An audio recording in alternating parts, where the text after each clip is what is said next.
A low pressure system organizes itself into a well-defined storm system of a 29.6 low moving through northeast Oklahoma, southeast Colorado, into southeast Nebraska, then up into central Minnesota by Saturday on Shabbos. This storm system is going to be bringing a widespread snowfall, accumulating snow to North Dakota for the third week in a row, a 1 to 3 inch widespread snow. Currently, we have a 6-inch snowfall in progress over Maine. Mountain snow is taking place in Montana with plenty of rain, mainly in the state of Oregon, but also in some of the surrounding areas close to Oregon. Meanwhile, we have a heat wave developing down in Texas, intense heat, record heat for Amarillo, Texas, coming from the desert southwest. The desert southwest is cooling off as this air moves into Texas. The air moving into Texas is not cooling off. Usually it does. As it moves east, it collides with some moisture, and the dew points absorb some of that energy, and the temperatures go down, but not in this case. Super dry, bone dry air over in the Texas, New Mexico, and the plains area is producing extreme fire risks, relative humidity dropping to 4%. Those temperatures are going to maintain itself in the 90s, in Rio Grande Village, probably 108 degrees. You're going to have to get to Houston, Texas, where they get a breeze off the Gulf of Mexico, keeping those dew points quite high, especially for Galveston. That's when you're going to struggle to hit 90 degrees, but the humidity will make it feel quite warm. Thunderstorms continue over South Florida due to a stalled front. It looks like it's going to be like that for the next few days.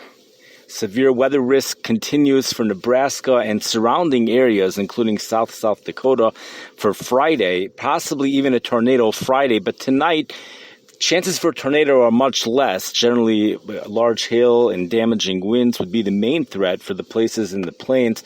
No threat for St. Louis tonight, but a threat moves into the St. Louis area tomorrow, and that real warm air pushes into St. Louis for Shabbos.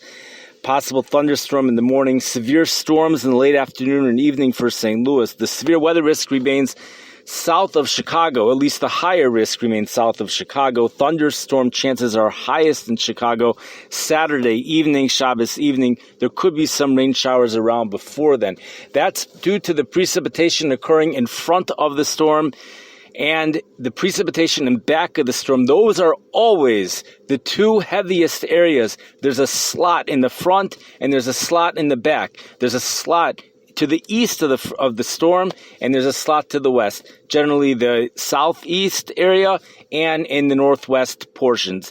The precipitation, the heavy precipitation, starts in cities which are northeast of the center, but the general area that gets the snowfall or the rainfall, the heaviest areas will be in those two areas. If you're in between those two areas, you're not going to get much. So we have two areas of heavy precipitation falling, mostly as rain in the backside, entirely as rain on the front side.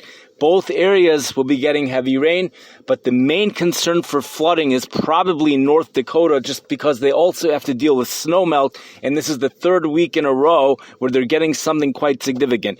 We have the thunderstorms in South Texas that brought some type of relief to the drought, but not really. It really didn't do much at all. And we have blowing dust taking place in South California, which is reducing visibility. The main threat with that is the reduction of visibility. It's not a dust storm warning. If it would be that, there are even National Weather Service that say persons should go into their basement in situations like that. But we're not dealing with that right now. We have the seasons of winter and summer taking place within close proximity to each other. That's something that happens here in the United States probably more frequently than any other place in the world, and that's probably why we get more tornadoes than any other place in the world. Tornado Alley is moving east. The number of tornadoes in the plains are going down. They're going down. There's always that natural explanation for it. Due to the drought in the southwest, there's limited moisture even in the plains, not enough moisture for a tornado. On the other hand, the dry line helps tornadoes develop. But anyways, the tornadoes in the country remain the same, but Tornado Alley has moved east. It's still not hitting St. Louis, but it's just to the south of St. Louis. Cape Girardeau, Missouri is now in Tornado Alley. We're going to see sunshine with some warmer temperatures on Sunday for the Chicago area. For any area that gets sunshine this time of the year, it's going to be warm. Unless you're living right next to a freezing lake, like in Chicago, and the winds become off the lake. If you're living in a city next to the lake where winds could turn off the lake, you're not safe until mid-June, says meteorologist Tom Skilling, specifically for Chicago. But that would apply any area where you're getting a lake breeze. You're not safe until the water temperatures of that lake have warmed to 60 degrees.